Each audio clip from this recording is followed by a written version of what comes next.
To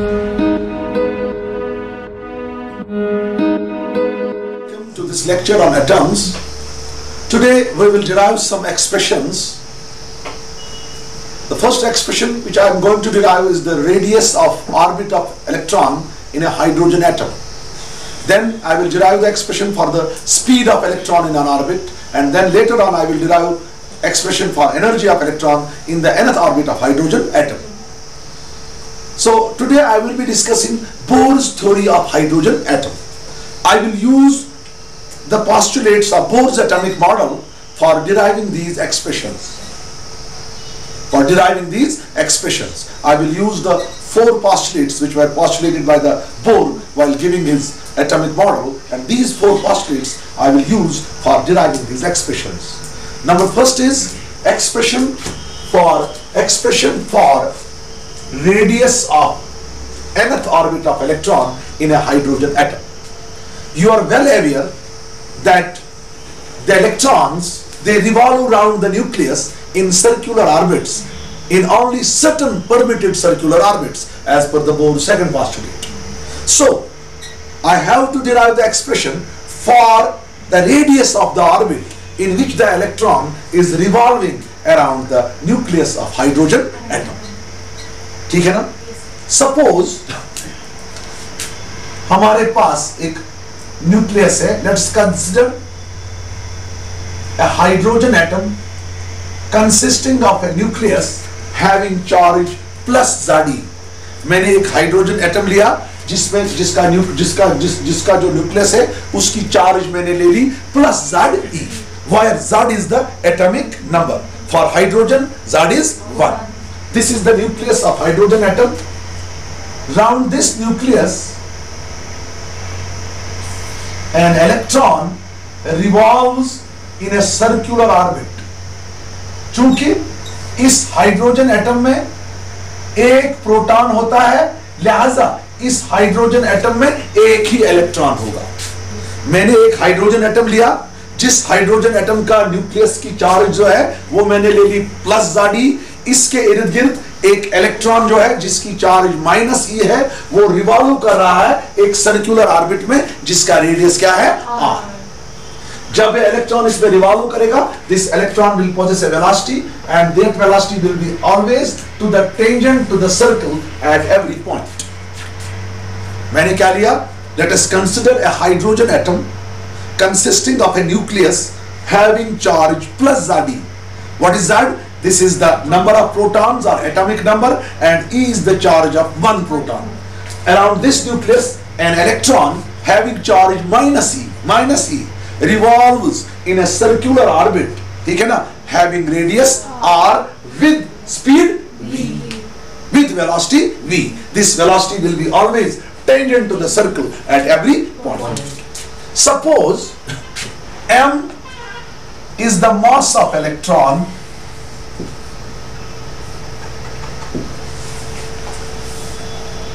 r is the radius of orbit of electron around the nucleus, v is equal to speed of electron in an orbit. This is also called as orbital speed. Suppose जो है electron है, इसकी मास जो है वो है m, इस orbit की जो रेडियस है वो है r, इस इलेक्ट्रॉन की जो स्पीड है यानी magnitude of velocity that is v. Now see here, इस इलेक्ट्रॉन पे दो फोर्सेस एक्ट होंगी. एक होगा electrostatic force of attraction which is exerted on this electron by the nucleus. ठीक है ना? F is equal to magnitude of electrostatic force of attraction, or we say Coulomb force of attraction exerted on the electron by the nucleus.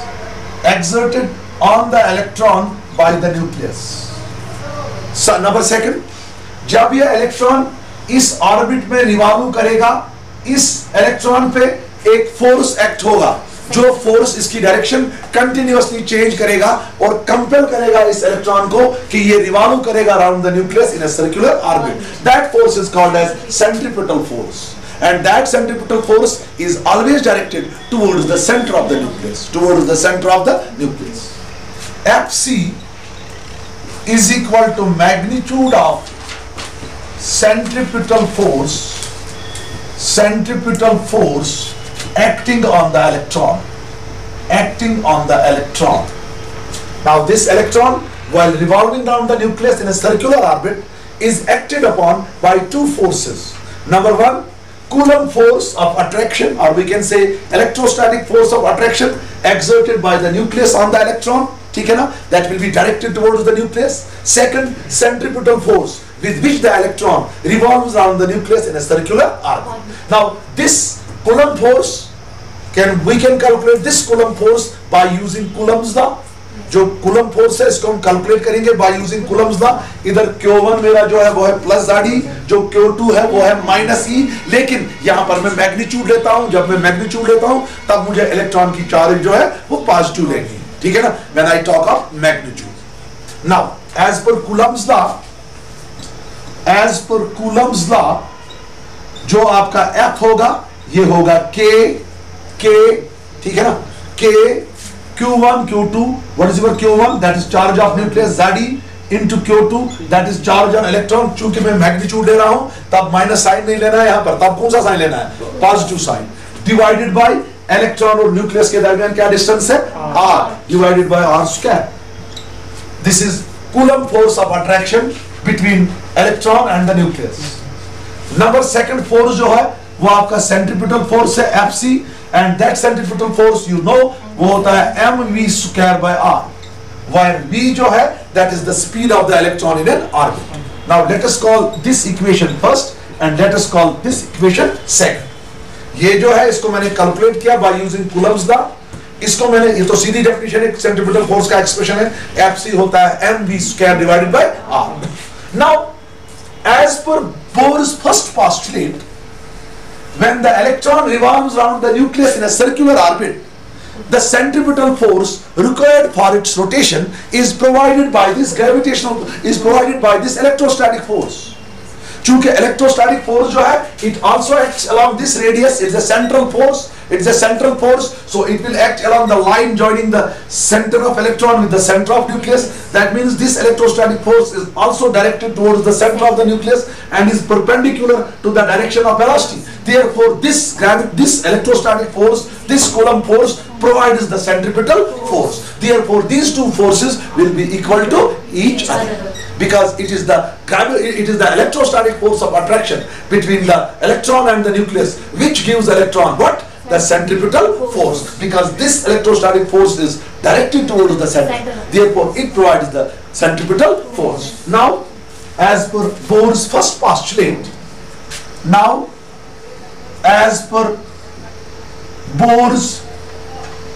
first postulate, तो Bohr's first postulate क्या कहेगा, जो centripetal होगा, centripetal force electron को जरूरत होगा Fc, that will be equal to Coulomb force of attraction between the electron and the nucleus.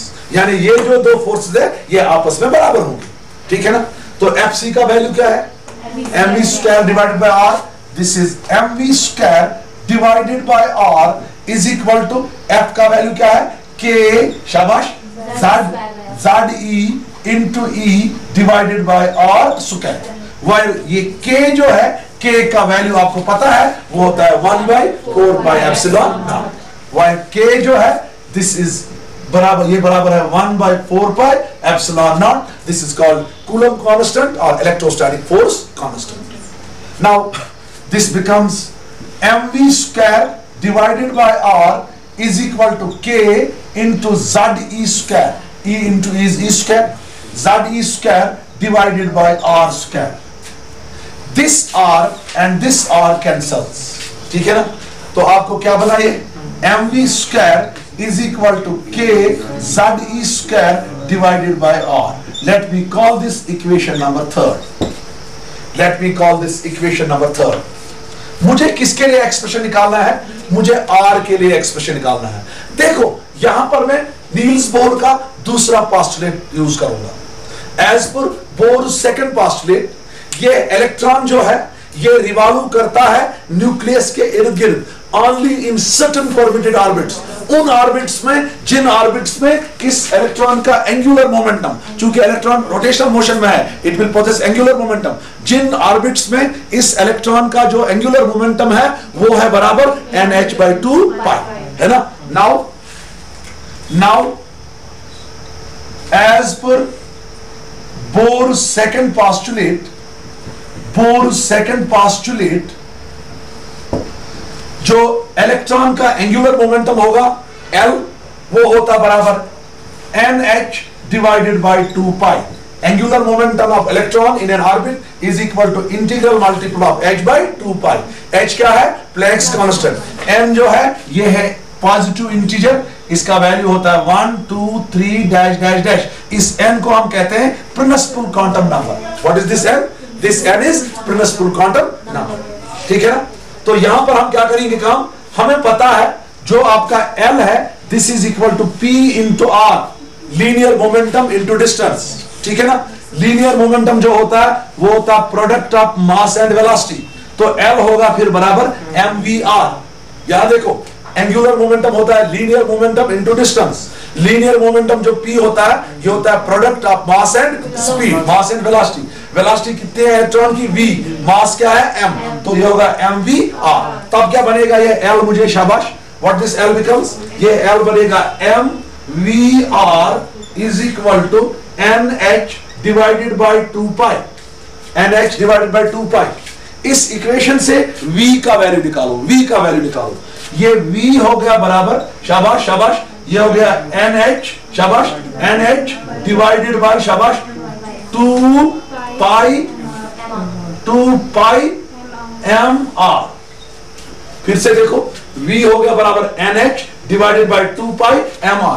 यहां से इस v का वैल्यू उठाओ और इस v का वैल्यू जो है वो आप इक्वेशन थर्ड में दे दो, ठीक है ना। v का वैल्यू आपने निकाला by using Bohr's second postulate, L is equal to nh/2 pi. L किसके बराबर है? mvr, ठीक है ना।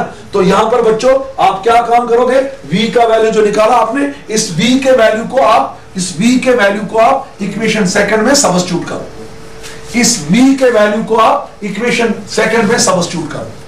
तो क्या बनेगा आपको इक्वेशन सेकंड, देखो इक्वेशन थर्ड में सब्स्टिट्यूट करो, putting the value of v in this equation third, तो आपको क्या बनेगा, m, यहां पर v नहीं है, v स्क्वायर है, ठीक है ना। ये बनेगा m into nh divided by 2 pi शाबाश mr whole square is equal to शाबाश, इज इक्वल टू k शाबाश z square divided by r।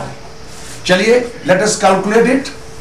ये बनेगा बच्चों आपको m इंटू शाबाश m इंटू ये m into n square h square divided by 4, 2 2 हो गया 4 pi square m square r square, 2 2 हो गया 4 pi square m square r square is equal to k z square divided by r। ये m और ये m cut गया एक, ठीक है ना। ये r और ये r एक कट गया, ठीक है। तो यहां पर क्या रहा आपको रहा n square h square divided by 4 pi square M R is equal to K Z E square. आपको आर निकालना है, रेडियस निकालना है, तो आर जो है वो वहां जाएगा, के जेड ई स्क्वायर जो है इसके नीचे आ जाएगा, आर वहां जाएगा, तो आपको निकलेगा ऐसे, दिस एम्प्लाइज आर जो है वो बनेगा N square H square divided by शाबाश 4 pi square M Z E 4 M शाबाश के जेड ई स्क्वायर। तो आपको निकला R is equal to N square H square divided by 4 pi square M K Z E square, Z E square. देखो इसको मैं कैसे लिखूंगा, how I will write it. इसको मैं ऐसे लिखूंगा बच्चों, कैसे लिखूंगा जरा देखो, इसको मैं ऐसे लिखूंगा R is equal to H square divided by 4 pi square M K Z E square into N square.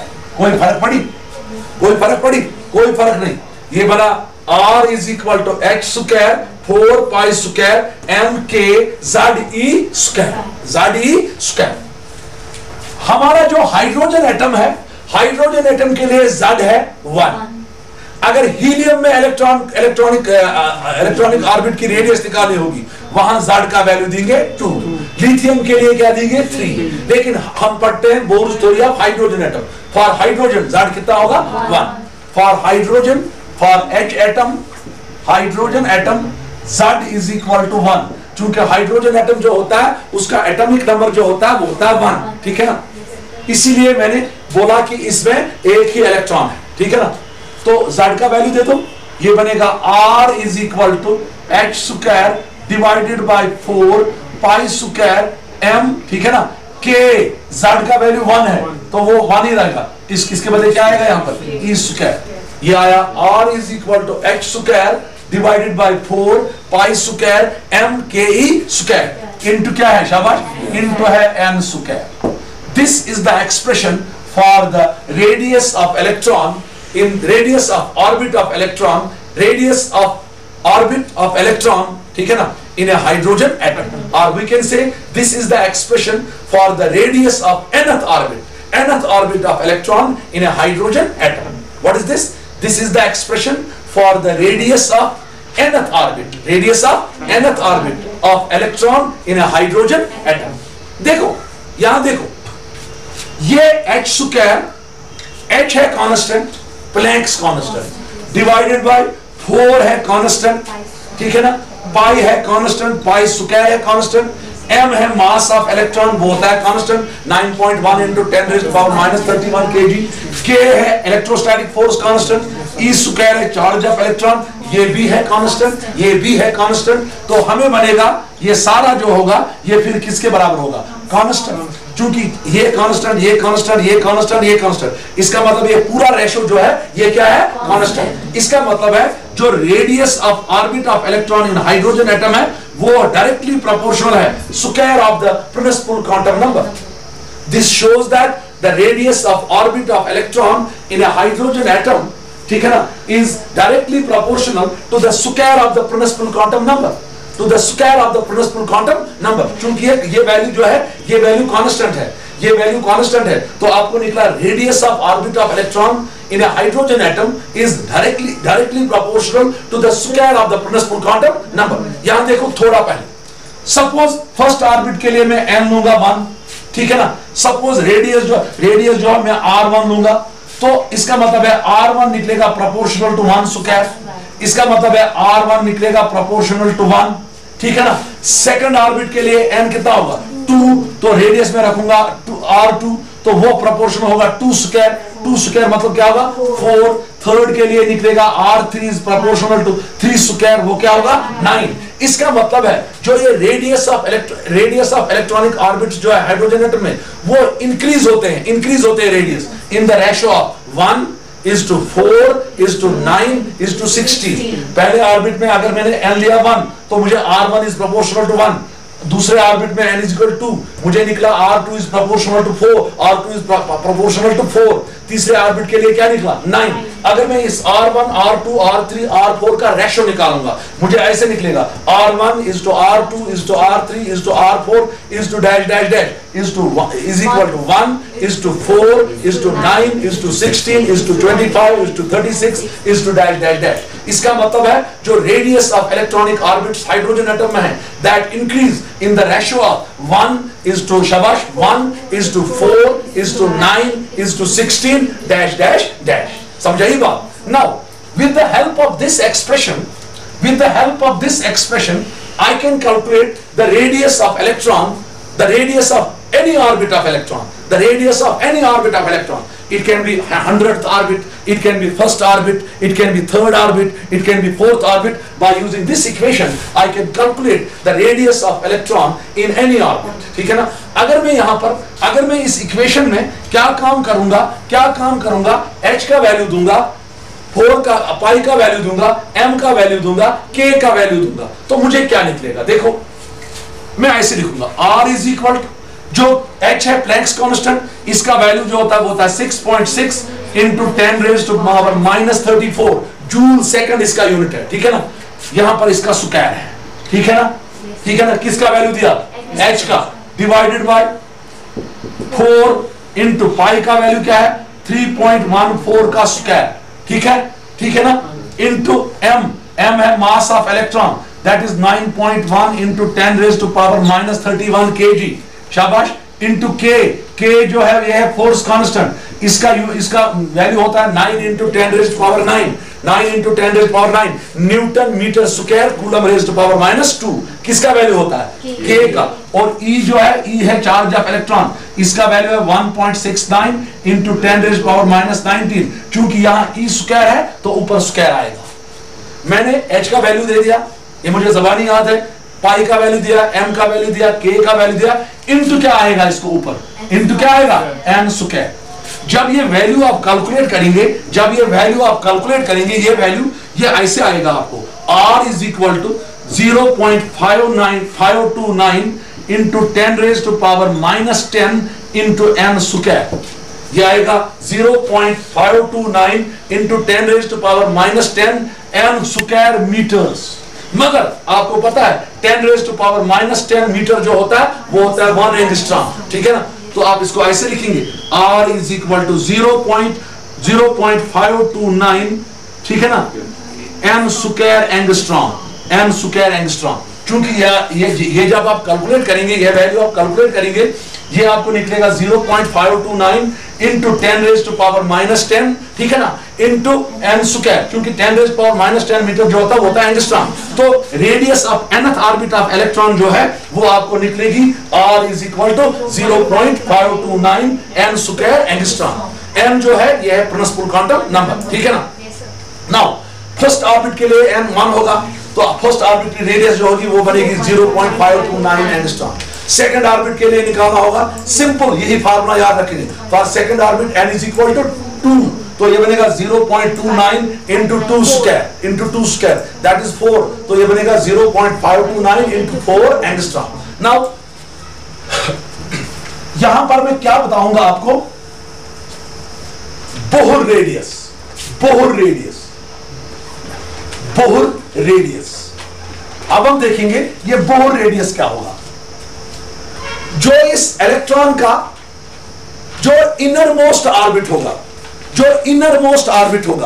उस इनर मोस्ट ऑर्बिट की जो रेडियस होती है उसको हम कहते हैं बोहर रेडियस। किस एटम में, हाइड्रोजन एटम में, ठीक है ना, हाइड्रोजन एटम में। तो उस ऑर्बिट को हम क्या कहें, उस रेडियस को हम क्या कहेंगे, बोहर रेडियस। हम ऐसे लिखेंगे, the radius of electron in the radius of innermost orbit of electron, उसको हम क्या कहते हैं, बोहर रेडियस। इनरमोस्ट ऑर्बिट के लिए n कितना होता है, इनरमोस्ट ऑर्बिट के लिए n कितना होगा 1, फर्स्ट ऑर्बिट, ठीक है ना, वो जो उस ऑर्बिट की रेडियस है, उस रेडियस को हम क्या कहते हैं, बोहर रेडियस। तो बोहर रेडियस क्या है, radius of innermost orbit of electron in H atom, radius of innermost orbit of electron in H atom, उसी रेडियस को हम क्या कहते हैं बेटा, बोहर रेडियस। इस बोहर रेडियस को हम डिनोट करते हैं A0 से। किससे डिनोट करते हैं, आमतौर A0 से डिनोट करते हैं। So what is Bohr radius, it is the radius of innermost orbit of electron, radius of first orbit of electron in what atom, H atom. हम इसको निकाल सकते हैं, हमें पता है nth ऑर्बिट के लिए, जो इलेक्ट्रॉन का nth ऑर्बिट होगा उसके लिए जो रेडियस है वो किसके बराबर है, R is equal to 0.529 n square angstrom, ठीक है ना। मैं ऐसे लिखूंगा, for nth orbit in H atom, R जो होता है 0.529 n स्क्वायर एंगस्ट्रॉम। नाउ जब आपका n जो होगा, जब आपका n 1 होगा, when n is equal to 1, यानी इलेक्ट्रॉन किस ऑर्बिट पे रिवॉल्व करता है, फर्स्ट ऑर्बिट में, वो इनरमोस्ट ऑर्बिट में है। जब n 1 होगा उस वक्त जो ये रेडियस r होगी, ये होगी A0 क्या है, बोहर रेडियस, ठीक है ना। जो इनरमोस्ट ऑर्बिट की रेडियस होती है उसी ऑर्बिट को हम कहते हैं बोहर रेडियस। जब n 1 होगा तो आपका r जो होगा ये होगा A0, तो तो आर क्या होगा ए नॉट, तो यहां वैल्यू दे दो, तो वही क्या आर के बदले क्या लिखूंगा मैं ए नॉट, ठीक है ना, is equal to 0.529 into 1 square angstrom, तो ये निकलेगा a naught is equal to 0.529 angstrom. This is the Bohr radius. Bohr radius कितनी होती है 0.529। Bohr radius is the radius of electron in the first orbit, in the innermost orbit. It is not the radius of electron, it is the radius of orbit of electron. Radius of orbit of electron when the electron is moving in what orbit? Innermost orbit. यानी जो innermost orbit होता है, उस innermost orbit की जो radius होती है H atom में, हाइड्रोजन एटम में, उसी को हम कहते हैं बेटा, क्या कहते हैं उसको? उसी को हम कहते हैं क्या? बोहर रेडियस, ठीक है ना? So this completes the radius expression for radius of electron in a hydrogen atom. Expression for radius of orbit of electron in a hydrogen atom. इसी फार्मूला में अगर आपको सेकंड ऑर्बिट के लिए रेडियस निकालनी होगी तो आर एन का वैल्यू क्या देंगे 2, ठीक है ना, थर्ड के लिए 3, फोर्थ ऑर्बिट के लिए क्या 4, so on. Now let us derive the second expression. Second expression is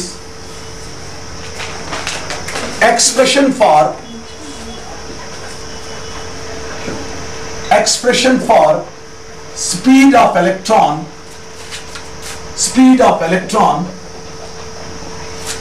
in the nth orbit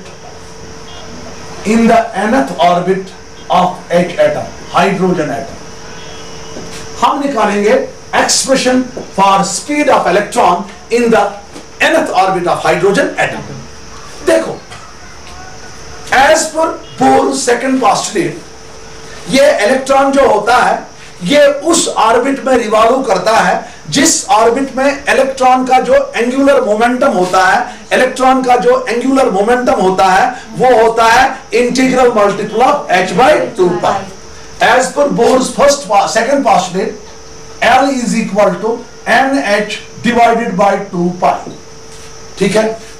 n पता है आपको, what is n? It is a principal quantum number, ठीक है ना। h जो है इट्स अ प्लैंक्स कांस्टेंट, ठीक है। नाउ दिस एम्प्लाइज जो आपका L है, this is mvr, this is mvr, ठीक है ना।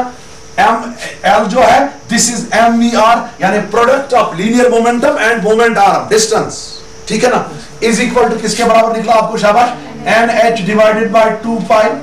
आपको V निकालनी है, speed of electron. What is V? Speed of electron. What is M? Mass of electron. What is R? Radius of nth orbit of electron, ठीक है। तो यहां पर निकालो आपको V निकलेगा आपको NH डिवाइडेड बाय 2 pi, शाबाश, M इंटू R। इसको रखो इक्वेशन नंबर 4। नाउ आपने आज ही पढ़ा अभी, जो R होता है, this is the radius of electron in the nth orbit of hydrogen atom, ठीक है ना। this is the radius of orbit of electron, this is the radius of nth orbit of electron। what's R? this is the radius of what? nth orbit of electron।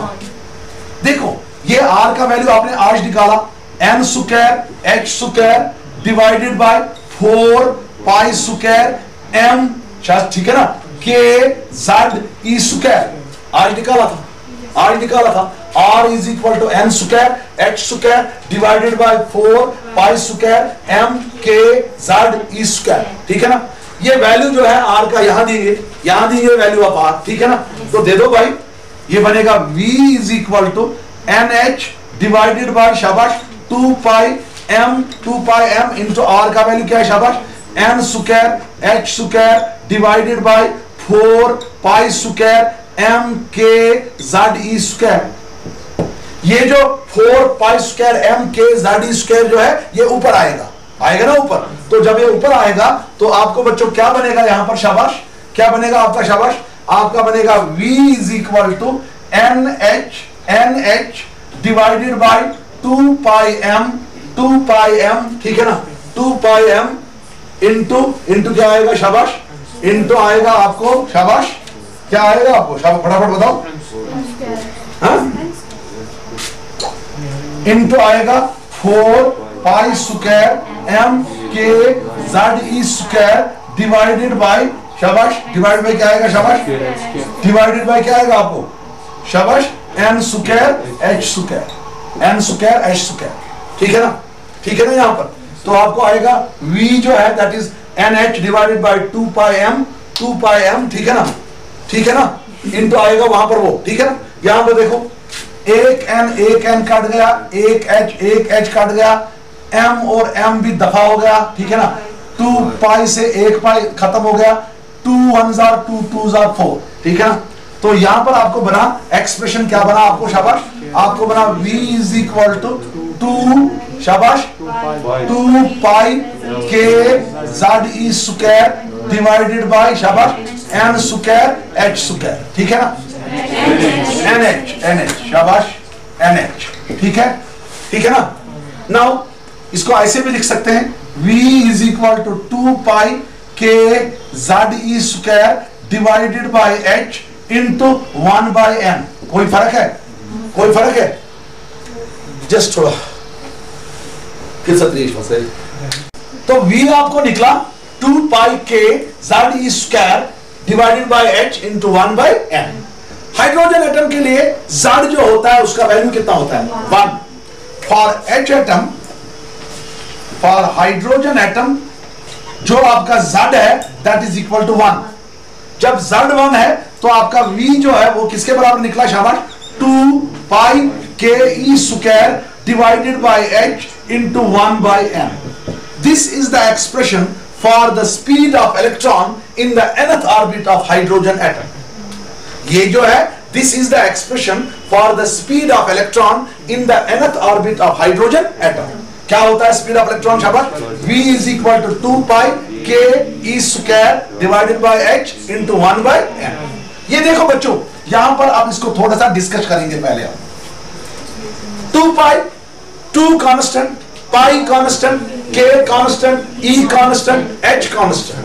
इसका मतलब है जो speed of electron है in N orbit वो inversely proportional निकला to the principal quantum number. Speed of electron जो है वो इनवर्सली प्रोपोर्शनल निकला किसको, प्रिंसिपल क्वांटम नंबर। इसका मतलब है जो इलेक्ट्रॉन होगा उसको सबसे ज्यादा स्पीड होगी इनर मोस्ट ऑर्बिट में, क्योंकि जब n कम होगा v ज्यादा होगा। n किसके लिए कम है, फर्स्ट ऑर्बिट के लिए, फर्स्ट ऑर्बिट के लिए।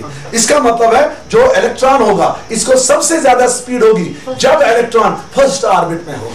क्यों स्पीड वहां ज्यादा होगी, एक तो यह मैथमेटिकल रिलेशन है, दूसरा है वहां इलेक्ट्रॉन और न्यूक्लियस जो है वो नजदीक है। जब नजदीक है तो इलेक्ट्रोस्टैटिक फोर्स ऑफ अट्रैक्शन ज्यादा होगा। जब इलेक्ट्रोस्टैटिक फोर्स ऑफ अट्रैक्शन ज्यादा होगा सेंट्रीपिटल फोर्स ज्यादा होगा। सेंट्रीपिटल फोर्स होता है F is equal to mv square divided by r। Centripetal force proportion होता है स्क्वायर ऑफ द वेलोसिटी। जब सेंट्रीपिटल फोर्स ज्यादा होगा तो स्पीड ज्यादा होगी, ठीक है ना, क्योंकि फर्स्ट ऑर्बिट में इलेक्ट्रॉन जो है that's very close to the nucleus, therefore attraction will be large, therefore centripetal force will be large.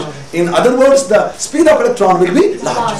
Now let me show one of the important point here that in the first orbit of hydrogen atom the speed of electron is equal to 1 divided by 137 times speed of light। सबसे ज्यादा speed किसको होती है, light को। हम देखेंगे कि जो इलेक्ट्रॉन का, जो हाइड्रोजन एटम का फर्स्ट ऑर्बिट है उस ऑर्बिट में जो इलेक्ट्रॉन की स्पीड होगी वो इतनी ज्यादा होगी, that will be 1 divided by 137 times speed of light in vacuum. देखो कैसे करेंगे। ये जो इक्वेशन है, ये इक्वेशन, इस इक्वेशन को इस इक्वेशन में जो RHS है उसको मल्टीप्लाई भी करो C से, डिवाइड भी करो C से, ठीक है ना। Multiplying RHS of this equation, multiplying and dividing RHS of this equation by C। What is C? Speed of light in vacuum. तो आपको क्या बनेगा, आपको बनेगा V is equal to 2 pi k e square into C। Multiply किया C से, divide भी करूंगा C से, divided by C into H। इस C को क्या डिवाइड है शाबाश, इस C को क्या डिवाइड है M। बच्चों यहां देखो मैंने इसको मल्टीप्लाई भी किया C से, RHS को किया ना मल्टीप्लाई, और डिवाइड भी किया, डिवाइड किया तो CH बन गया, ठीक है ना।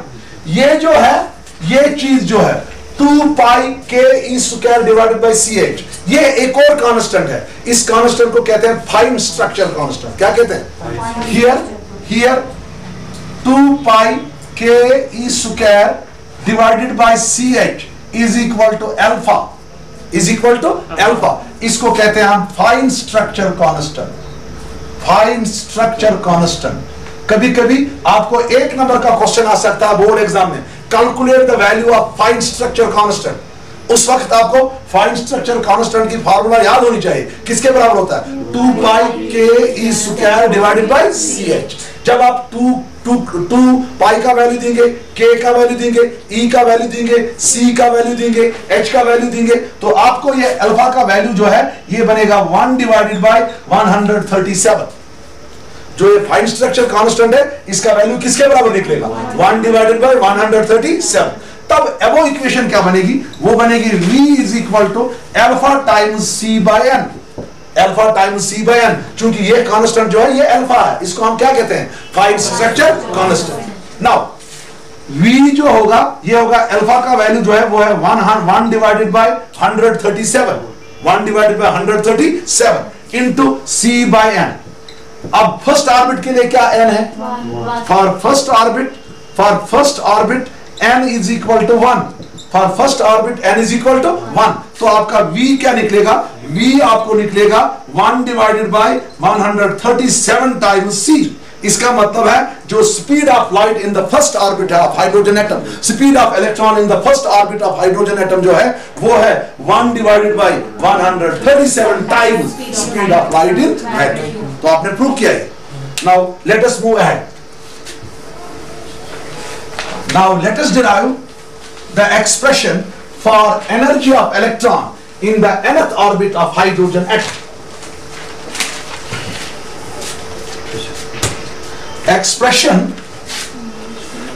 for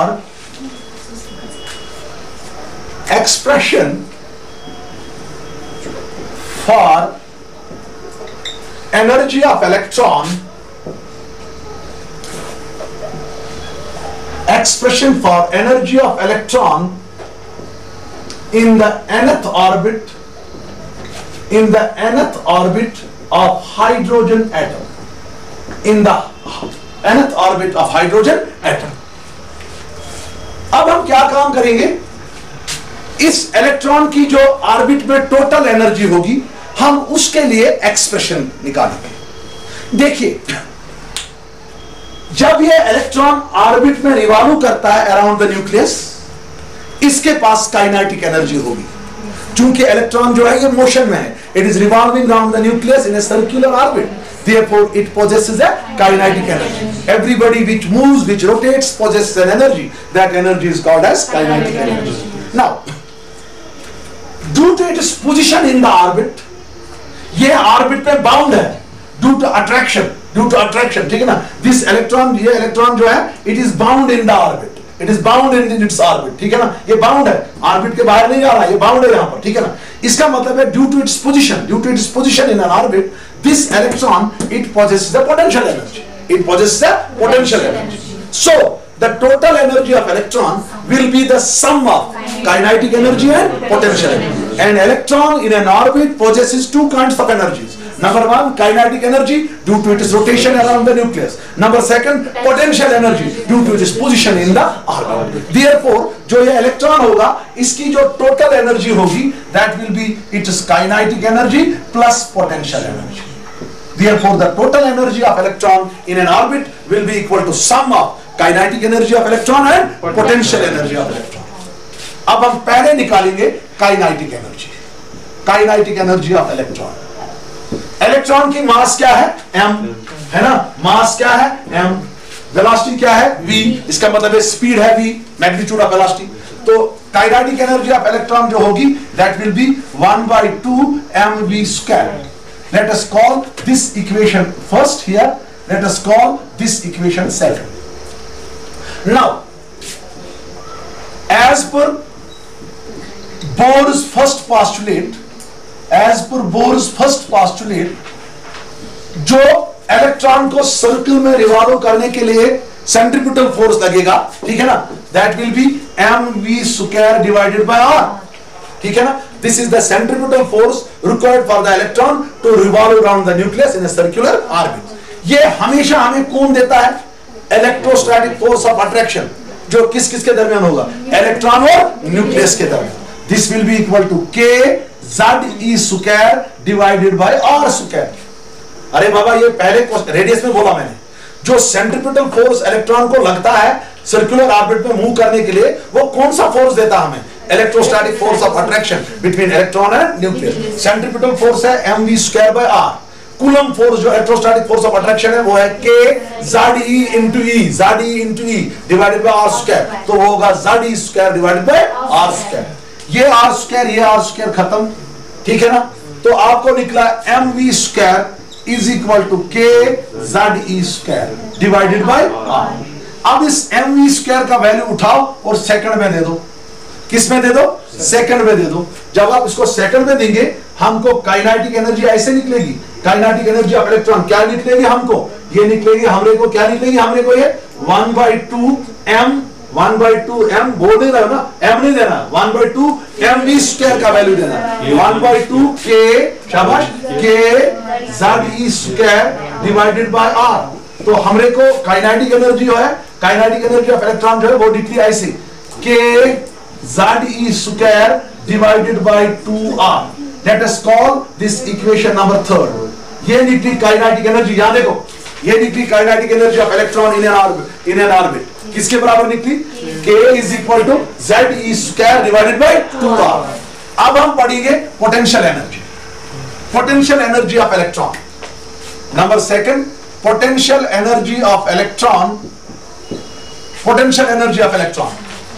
यहां हम पोटेंशियल एनर्जी इलेक्ट्रॉन की खाली नहीं निकालेंगे, यहां हम potential energy of the system निकालेंगे। इस सिस्टम में हमारे पास दो पार्टिकल है, एक पार्टिकल न्यूक्लियस है, दूसरा पार्टिकल क्या है, electron.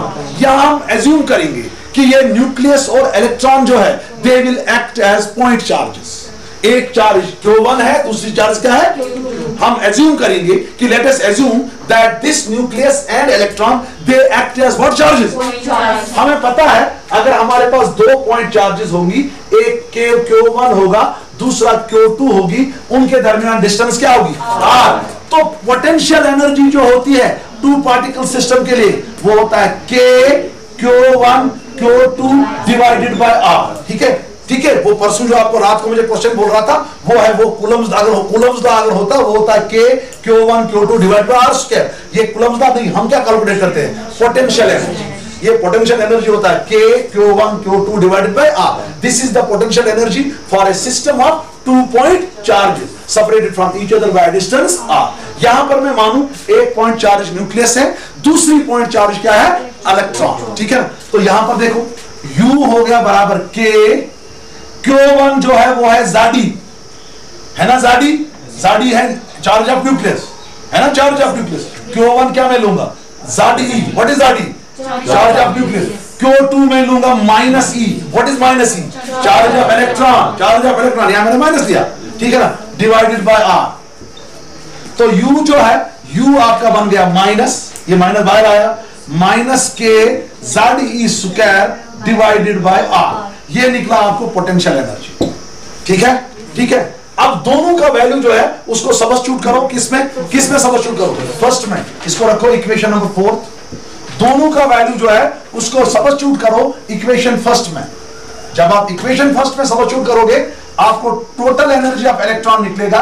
Kinetic energy of electron वो क्या बच्चों, k ZE square divided by 2r plus minus हो गया minus k ZE square divided by r।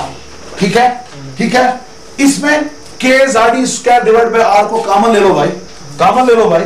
ये बनेगा E is equal to k ZE square divided by r, मैंने कॉमन लिया, ये बना 1/2 minus 1। It is that was odd, मगर it was minus odd और वाज ना माइनस हाफ। तो ये बनेगा E is equal to k ZE square divided by r into minus 1/2। ठीक है, आगे चलो, आगे चलो। ये निकलेगा E is equal to minus k ZE square, शाबाश, divided by r divided by 2r, divided by 2r। ठीक है ना, ठीक है ना। r का वैल्यू आपको पता है, जरा r का वैल्यू क्या बताओ, M square H square, R का वैल्यू देंगे, आर का वैल्यू देंगे यहां पर, तो ये निकलेगा E is equal to minus K Z E square divided by 2 into R का वैल्यू क्या बताओ, शाबाश, M square H square divided by, बोल नहीं रहे हो, 4 pi square M K Z ई स्क्वायर। ये जो ये बला है, ये बला ऊपर आएगा, ठीक है, ये बला जब ऊपर आएगा तो आपको बनेगा E इज इक्वल टू, शाबाश, माइनस के, शाबाश, उसके बाद क्या है, z E square divided by 2 into 4 pi square m, शाबाश, के Z E square divided by m square H square. अब सॉल्व करो, देखो क्या आएगा आपको ये, शाबाश, सॉल्व करो, सॉल्व करो, सॉल्व करो, आपको निकलेगा E is equal to, E is equal to, शाबाश, देखो बच्चों, 2 1s are 2 2s are 4, ठीक है ना, ये निकलेगा माइनस टाइम्स 2 पाई स्क्वायर, पहले पाई लिखेंगे, पाई स्क्वायर, उसके बाद m लिखेंगे, m 2 पाई स्क्वायर m, k इंटू के हो गया k स्क्वायर, ठीक है ना, z इंटू z हो गया z square, e into e square into e हो गया e रेज़ टू पावर 4, ठीक है ना, और z स्क्वायर, ठीक है ना, e raise to power 4, e square into square की हो गया भाई, e raise to power 4 divided by क्या हो गया बच्चों, शाबाश, n स्क्वायर h स्क्वायर, ठीक है। इसके बाद इसको कैसे लिखेंगे, शाबाश, e इज इक्वल टू, शाबाश, माइनस 2, शाबाश, pi square m k z square e raise to power 4 divided by h square into 1 by n square, हाँ, k square, okay, k square into 1 by n square. चलिए बच्चों, for hydrogen atom z किसके बराबर होता है, 1, तो z 1 square हो गया 1।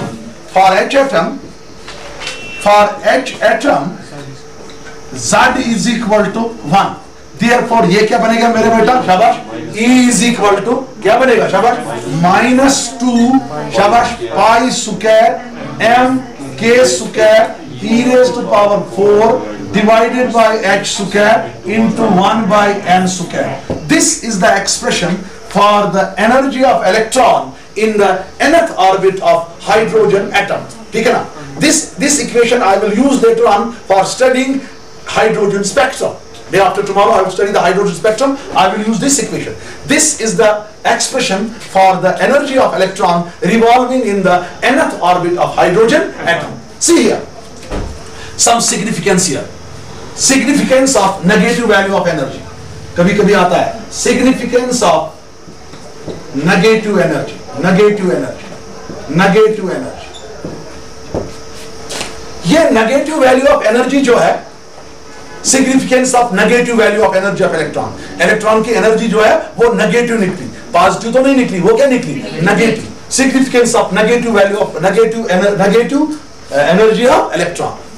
This negative sign जो है, it indicates, ये देखो, negative sign जो है, it indicates that this electron, it is bound to the nucleus. It is bound to the nucleus by the force of attraction. By the force of attraction. जो nucleus है, negative value of energy means that electron is bound to the nucleus. Electron is bound. खड़ा हो जाओ, खड़ा हो जाओ, खड़ा हो जाओ, जल्दी आ जाओ, जल्दी आ जाओ, जल्दी आ जाओ, जल्दी आ जाओ, इधर आ जाओ, इधर आ जाओ. This is electron. This is electron, and I am the nucleus. कह रहा था, this is electron. Negative sign means that this electron, it is bound to be, it is bound to me with some force of attraction. That is electrostatic force of attraction. In order that electron may go away from the nucleus, work is needed to be done against the force of attraction. अगर ये चालन वेचे, AIIMS क्या करे?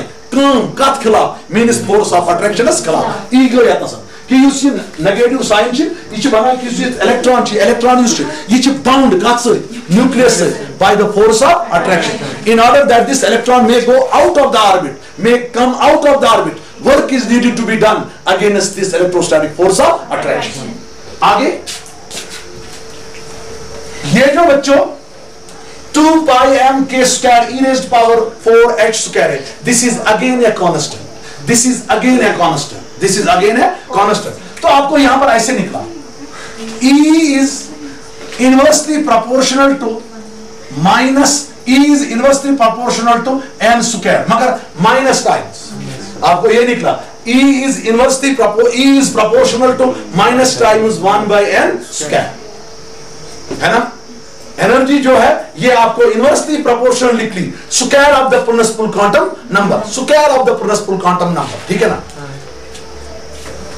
आपने ये देखा था inversely proportionality में, यहां देखो इनवर्सली प्रोपोर्शनलिटी में अगर A होगा proportional inversely proportional to B, B को इंक्रीज करेंगे A क्या हो जाएगा, डिक्रीज।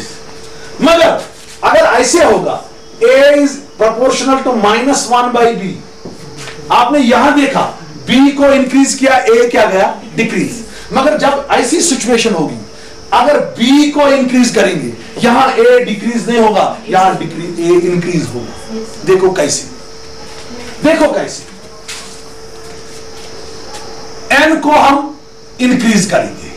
सपोज पहले n है 1 फर्स्ट ऑर्बिट, ठीक है। फॉर एग्जांपल तो E जो है वो प्रोपोर्शनल निकला -1 by n स्क्वायर, ठीक है।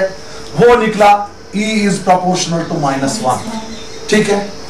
अब n जो है n को हम देंगे 2 वैल्यू। E जो है E निकला प्रोपोर्शनल टू -1 by 2, E निकला प्रोपोर्शनल टू E निकला बराबर -0.5, 2 स्क्वायर, ओके। 2 2 क्या हो गया 4, वो निकला -0.25, ठीक है। यहां देखो अगर आप माइनस पे आप हाथ रखो, जो न्यूमेरिकल वैल्यू है वो डिक्रीज हो रहा है n इंक्रीज करने से, मगर यहां पर जो ये वैल्यू बना, no doubt numerical value decrease हो गया, मगर ये बना लेस नेगेटिव। -1 जो है ये ज्यादा नेगेटिव है, -0.5 ये लेस नेगेटिव है, -3 -2 ये ज्यादा है, ये ज्यादा है, ये क्या है कम, because this is less negative. -2 is greater than -3, इसका मतलब है -0.5 is greater than 1, is greater than -1, इसका मतलब है n इंक्रीज करने से इस सिचुएशन में जो एनर्जी है वो इंक्रीज हो गई, ठीक है ना। इसका मतलब है जो इलेक्ट्रॉन होगा इसको सबसे मिनिमम एनर्जी होगी जब ये इनर मोस्ट ऑर्बिट में होगा। मिनिमम एनर्जी इलेक्ट्रॉन को होगी वो तब होगी जब इलेक्ट्रॉन किस ऑर्बिट में होगा, इनर मोस्ट ऑर्बिट में होगा। As this n increases, what happens? E becomes less negative means more positive. In other words, here as n increases, energy also increases. As n increases, energy also increases. ठीक है ना? Energy also increases. It means that the electron has lowest energy, has the minimum energy when the electron is in the innermost orbit. ज्यादा से ज्यादा energy देखेंगे electron का कितना होगा, आपको पता है। E जो है that is equal to वो वैल्यू जो आपका है ना, ठीक है ना। क्या वैल्यू था वो जो भी हमने एनर्जी के लिए एक्सप्रेशन निकाला, जब हम उसको वैल्यू देंगे तो आपको ऐसे निकलेगा E is equal to 13.6 divided by n square electron volt. जब आप 2 को वैल्यू देंगे, पाई स्क्वायर को वैल्यू दोगे, m को वैल्यू दोगे, k स्क्वायर को वैल्यू दोगे, E को वैल्यू दोगे, h को वैल्यू दोगे, फिर कन्वर्ट करोगे इनटू इलेक्ट्रॉन वोल्ट, तो आपका E निकलेगा -13.6 डिवाइडेड बाय n स्क्वायर। अगर हम n लेंगे इन्फिनिटी, यानी जब इलेक्ट्रॉन रिवॉल्व कर रहा होगा n is equal to infinity state में, n is equal to infinity state में, इन्फिनिटी ऑर्बिट में, जिस ऑर्बिट का प्रिंसिपल नंबर क्या होगा, इन्फिनिटी, ठीक है ना। उस वक्त आपका E जो है वो निकलेगा -13.6 divided by infinity square. Anything divided by infinity is 0, तो उस वक्त आपकी एनर्जी निकलेगी कितनी, 0। So the maximum value of an energy which an electron possesses, that is 0, and this occurs only when the electron is in n is equal to infinity state. When the electron is in what state? N is equal to infinity state. This completes the expression for the energy of electron in a hydrogen atom. Have a good day.